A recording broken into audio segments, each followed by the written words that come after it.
Hello friends, मैं आपका स्वागत करता हूं, हार्दिक अभिनंदन करता हूं। आज हम तृतीयक और चतुर्थ क्रियाओं के बारे में विस्तार से पढ़ेंगे, जिसमें परिवहन किसे कहते हैं, नोड किसे कहते हैं, योजक, जाल तंत्र, समकाल रेखा, किलोमीटर दूरी, समय दूरी और लागत दूरी से आप क्या समझते हैं, परिवहन को प्रभावित करने वाले कारक कौन कौन से हैं, संचार के माध्यम, चतुर्थ क्रियाओं से संबंधित बाह्य स्रोतन और अपतरण ऑफ सॉर्टिंग के बारे में जानेंगे।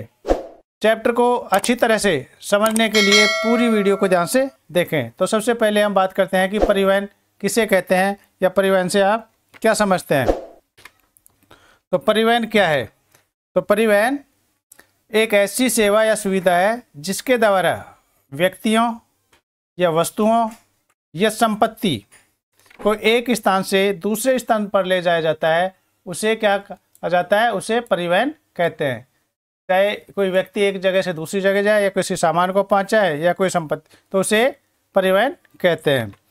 अब बात करते हैं नोड। नोड किसे कहते हैं या नोड से आप क्या समझते हैं? तो नोड दो या दो से अधिक मार्गों का संधि स्थल। संधि स्थल का मतलब है एक जगह मिलना। एक उद्गम बिंदु होता है जहाँ से शुरू होता है और दूसरा होता है गंतव्य जहाँ पहुँचा जाता है। अथवा मार्ग के सहारे जो रास्ता है उसके सहारे कोई बड़ा कस्बा या नगर होता है, तो उसे क्या कहा जाता है? उसे नोड कहा जाता है या नोड कहलाता है। अब योजक किसे कहते हैं? तो योजक दो नोडों को जोड़ने वाली जो सड़क होती है, दो नोड होते हैं ये कस्बे या नगर, उनको जोड़ने वाली जो सड़क होती है उसे योजक कहते हैं, योजक कहलाती हैं। जाल तंत्र, तो बहुत सारे नोड और योजक मिलकर क्या बनते हैं? जाल तंत्र का निर्माण करते हैं। तो योजक और नोड मिलकर जाल तंत्र का निर्माण करते हैं, उसे जाल तंत्र कहते हैं। अब अगला पॉइंट है, अगली बात हम कर लेते हैं कि समकाल रेखाएं किसे कहते हैं या इससे आप क्या समझते हैं। तो मानचित्र पर समान समय में पहुंचने वाले स्थानों को मिलाने वाली रेखाओं को समकाल रेखा कहते हैं। क्या कहते हैं? कि जो एक समय में पहुंचने वाले रेखा है उनको समकाल रेखा कहते हैं। नेक्स्ट है कि किलोमीटर दूरी क्या है या इसे किसे कहते हैं। तो एक स्थान से दूसरे स्थान के बीच की जो वास्तविक दूरी होती है, क्या होती है? उसके वास्तविक दूरी को क्या बोलते हैं? किलोमीटर या परिवहन दूरी के नाम से जाना जाता है। समय दूरी, तो किलोमीटर दूरी का मतलब दो के बीच में जो दूरी होती है, वास्तविक दूरी होती है, तो उसे परिवहन दूरी या किलोमीटर दूरी कहते हैं। समय दूरी, तो एक स्थान से दूसरे स्थान पर पहुंचने में जो टाइम लगता है, समय लगता है, उस समय को समय दूरी कहते हैं। अब लागत दूरी क्या है या लागत दूरी से आप क्या समझते हैं? तो लागत दूरी दो स्थानों के बीच यात्रा करने में जो खर्च या मूल्य लगता है उसे लागत दूरी कहा जाता है या लागत दूरी के नाम से जाना जाता है। तो ये आशा है आपको ठीक से समझ आ गया होगा और इनको आप अच्छे से देख के पूरी तरह से इनको याद करना है। इसमें से एक एक नंबर के क्वेश्चन पूछे जाते हैं, तो इनको विशेष रूप से आपको याद कर लेना और लिख लेना है। अब बात करते हैं कि परिवहन को प्रभावित करने वाले कारक कौन कौन से हैं। तो परिवहन को जनसंख्या का आकार, तो जनसंख्या का आकार किस तरह से परिवहन को प्रभावित करता है? तो जनसंख्या जितनी ज़्यादा होगी उतनी ही लोगों को आवश्यकता होगी एक जगह से दूसरी जगह पर ले जाने, अपने सामान को ले जाने या जाने के लिए। तो जितना जनसंख्या का आकार बड़ा होगा उतना ही परिवहन की आवश्यकता ज़्यादा होगी, उसकी डिमांड ज़्यादा होती। दूसरा है क्षेत्र का आर्थिक विकास। जितना क्षेत्र डेवलपमेंट होगा जिसका, उतना ही लोगों को परिवहन की आकृति। अब है भू आकृति तथा उच्चावच। भू आकृति का मतलब है कि वहाँ की बनावट कैसी है। उच्चावच, ऊंचे नीचे पर्वत पहाड़ हैं, तो उस पर किस तरह के परिवहन की आवश्यकता है। तो यह भू आकृति अथवा उच्चावच है, ये भी परिवहन को प्रभावित करता है। परिवहन व्यय का मतलब है खर्च। यातायात में कितना खर्चा आता है, वह भी परिवहन को प्रभावित करते हैं। और परिवहन की गति से मतलब है उसकी स्पीड क्या है, ये सारे परिवहन को प्रभावित करने वाले कारक है। कम समय में पहुंचने वाले परिवहन को ज़्यादा मांग है उसकी, और ज़्यादा समय में पहुंचने वाले परिवहन की कम मांग होती है। तो परिवहन की स्पीड पर भी डिपेंड करता है। अब हम बात करते हैं संचार किसे कहते हैं, संचार से आप क्या समझते हैं। तो संचार शब्दों और संदेशों या तथ्यों तथा विचारों को व्यक्त करने वाले माध्यम को क्या कहते हैं, संचार कहते हैं। हम किसी बात को शब्दों के बारे या संदेशों मैसेज के बारे में बताते हैं, उससे संबंध, तो उसके माध्यम से जो एक दूसरे के बीच में आदान प्रदान होता है उसे हम संचार कहते हैं। संचार के माध्यम कौन कौन से हैं, तो संचार के माध्यम डाक है, रेडियो है, दूरदर्शन है, समाचार पत्र है, दूरभाष है, तार प्रेषण अब ये धीरे धीरे खत्म हो रहे हैं, मोबाइल, उपग्रह और इंटरनेट, ये सारे क्या हैं, संचार के माध्यम, ये माध्यम है। अब जनसंचार के माध्यम कौन, जनसंचार में लोगों के, तो रेडियो, दूरदर्शन, टीवी और समाचार पत्र। अब मोबाइल के माध्यम से मैसेज और ईमेल, ये भी जनसंचार के माध्यम हैं। नेक्स्ट हम बात करते हैं कि चतुर्थ क्रियाओं से आप क्या समझते हैं या चतुर्थ क्रिया किसे कहते हैं। तो चतुर्थ क्रियाओं में ज्ञान संबंधी, इसमें क्या होता है, इसमें ज्ञान संबंधी क्रियाकलापों को शामिल किया जाता है। उदाहरण के लिए अनुसंधान, रिसर्च करते हैं, सॉफ्टवेयर इंजीनियर है, और सूचना जो डाटा इकट्ठा करते हैं, ये इसमें शामिल होते हैं। या हम कह सकते हैं कि चतुर्थ क्रियाकलाप में वे लोग आते हैं जिनका कार्य ज्ञानोन्मुखी, ज्ञानोन मतलब ज्ञान से संबंधित हो, अर्थात किसी विशिष्ट ज्ञान से संबंधित है। उदाहरण के लिए अनुसंधान एवं विकास में लगे लोग, ये क्या है, चतुर्थ क्रियाकलाप में आते हैं।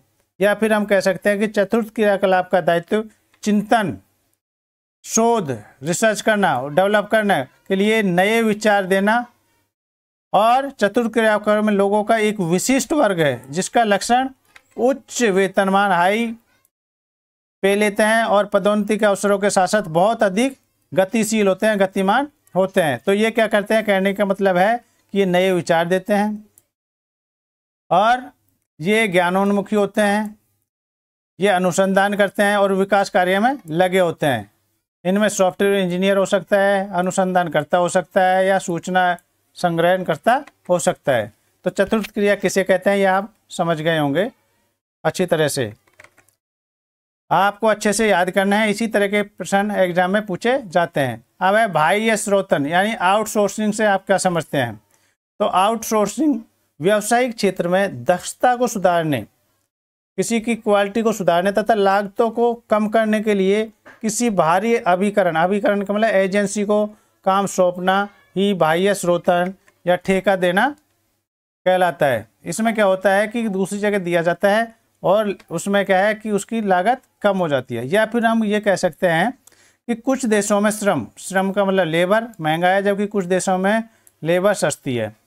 अतः ऐसे देश जहाँ श्रम महंगा है तो वो क्या करते हैं, अपने कई काम को दूसरे देशों में ट्रांसफ़र कर देते हैं, स्थानांतरित कर देते हैं, जिससे उन्हें, क्योंकि वहाँ पर क्या है, वहाँ श्रमिक कम है, तो श्रमिक कम होंगे तो लागत में कमी आ जाती है। तो उसे हम क्या कहेंगे, बाह्य स्रोतन या आउटसोर्सिंग कहते हैं। बाह्य स्रोतन किसी कार्य में दक्षता को बढ़ाने के लिए, बार बार बताया जा रहा है क्या है, किसी कार्य को दक्षता बढ़ाने के लिए और लागत को घटाने के लिए कार्य को किसी बाहरी अभिकरण यानी एजेंसी, दूसरी एजेंसी को सौंप देता है, जो मेन जो एजेंसी बना रही है उसकी अपेक्षाकृत सस्ता होता है और अच्छा भी होता है। तो उसे बाह्य स्रोतन या आउटसोर्सिंग कहते हैं। अब हम बात करते हैं अपतरण यानी ऑफ सॉर्टिंग क्या है। इनमें से भी एक क्वेश्चन पूछा जाता है या इसमें डिफरेंस पूछा जा सकता है। तो जब बाह्य स्रोतन का कार्य समुद्र पार के स्थानों से करवाया जाता है, दूसरे विदेशों में भेजा जाता है, ठीक है ना, समुद्र, तो उसे अपतरण या ऑफ सॉर्टिंग कहते हैं। अब हम बात करेंगे कि केपीओ यानी नॉलेज प्रोस्ट आउटसोर्सिंग यानी ज्ञान प्रकरण बाह्य स्रोतन क्या है। तो यह सूचना प्रेरित ज्ञान का बाह्य स्रोतन है। इसमें कम्युनिकेशन के माध्यम से नॉलेज दी जाती है। इसके लिए व्यापार के आवेदन एवं समझ की आवश्यकता होती है। इसमें अति विशिष्ट, बहुत ही सुपरलिस्ट एवं कुशल एवं उच्च ज्ञान के जानकार इसमें शामिल होते हैं। यह अधिक जटिल क्षेत्रों जैसे कानूनी सेवा, व्यवसाय एवं बाजार अनुसंधान आदि पर गहन ज्ञान, विशेषता और विश्लेषण प्रदान करता है। इसमें काम करने के लिए एक क्षेत्र की ही कोई स्पेशलिस्ट जानकारी होनी आवश्यक होती है। बहुत ही विशिष्ट जानकारी, स्पेशलाइजेशन होता है, उसमें स्पेशलिस्ट होते हैं उस काम के। इस प्रमुख केपीओ की प्रमुख सेवाएं कौन कौन सी हैं? तो केपीओ यानी नॉलेज प्रोसेस आउटसोर्सिंग, यानी ज्ञान प्रक्रम बाह्य स्रोतन। तो डिजाइन एवं एनिमेशन, कानूनी व्यवसाय, बैंकिंग सेक्टर, ई लर्निंग, बौद्धिक संपदा, अनुसंधान और विकास क्रियाएं, ये इसकी जो प्रमुख सेवाएं हैं वो इसमें शामिल की जाती है। अब हम बात करें, ये केपीओ आपने समझ लिया है। अब हम बात करते हैं बीपीओ। बीपीओ का मतलब होता है बिजनेस प्रोसेस आउटसोर्सिंग, व्यवसाय प्रक्रमण बाह्य स्रोतन। तो इसमें क्या होता है? तो यह मुख्यतः व्यवसाय संबंधी आंकड़ों का बाह्य स्रोतन है। यह पूर्व निर्धारित प्रक्रिया से संचालित होते हैं। इसमें केपीओ की तुलना में सामान्य अथवा उच्च ज्ञान कर्मी शामिल होते हैं। यह ग्राहकों की देखभाल, टेलीफोन मार्केटिंग, कम्युनिकेशन के माध्यम से तकनीकी सहायता, बिक्री आदि जैसी सेवाएं प्रदान करता है। इसके लिए बुनियादी कंप्यूटर ज्ञान तथा अंग्रेजी कम्युनिकेशन अच्छा होना चाहिए। अब प्रमुख बीपीओ सेवाएं कौन कौन सी हैं, इसमें कौन कौन से शामिल होते हैं? तो इसमें क्या आता है? ग्राहक सहायता केंद्र, कर्मचारी आते हैं इसमें, आईटी इंफॉर्मेशन टेक्नोलॉजी सहायता डेस्क सेवाएं होती है, help data entry services, book keeping and accounting, बीमा डाटा रूपांतर सेवाएं इसमें शामिल की जाती हैं।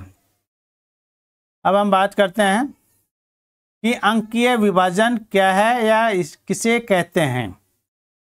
इसमें से भी 1 नंबर का या 3 नंबर का क्वेश्चन पूछा जाता है। तो अंकीय विभाजन सूचना और संचार प्रौद्योगिकी पर आधारित विकास से मिलने वाले अवसरों का क्या होता है? पूरे विश्व में असमान वितरण है, कहीं पर भी समान नहीं है। कोई देशों में ज़्यादा सुविधा है, कहीं पर कम है। तो जो विकसित देश हैं वो इस दिशा में क्या है? सामान्य रूप से काफ़ी आगे बढ़ गए हैं विकासशील देशों की अपेक्षा, जबकि विकासशील देश हैं वो पिछड़ गए हैं। तो विकसित और विकासशील देशों के बीच में जो ये अंतर है उससे ही हम क्या कहते हैं? अंकीय विभाजन कहते हैं। या हम इसे दूसरे शब्दों में समझ सकते हैं, इस तरह से समझेंगे कि विश्व के सभी देशों में सूचना एवं संचार प्रौद्योगिकी समान रूप से विकसित नहीं है। समझ में आ गया? सभी जगह समान रूप से विकसित नहीं है।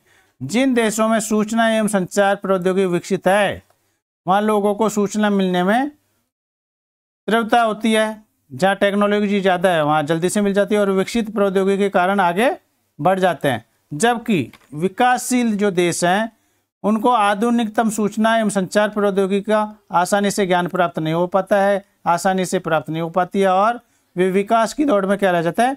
पीछे रह जाते हैं। किसकी तुलना में? विकसित देशों की तुलना में। तो यह विश्व के देशों को विभाजित कर देता है, 2 भागों में बांट देता है। एक जिनको ज़्यादा नॉलेज होती है जो आगे बढ़ जाते हैं और दूसरा पीछे रह जाते हैं। तो इसी को ही क्या बोलते हैं? इसी को ही अंकीय विभाजक कहा जाता है।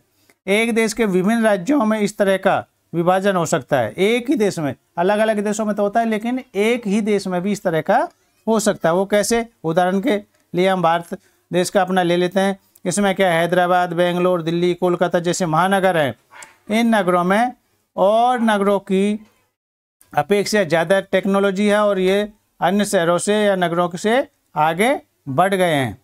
तो इस तरह से आपको ये चैप्टर अच्छी तरह से समझ में आ गया होगा। यदि आपको वीडियो अच्छा लगे तो कृपया चैनल को सब्सक्राइब कर लें, वीडियो को लाइक करें और बेल आइकन के बटन को दबाएं। Thank you for watching my video. Have a nice day.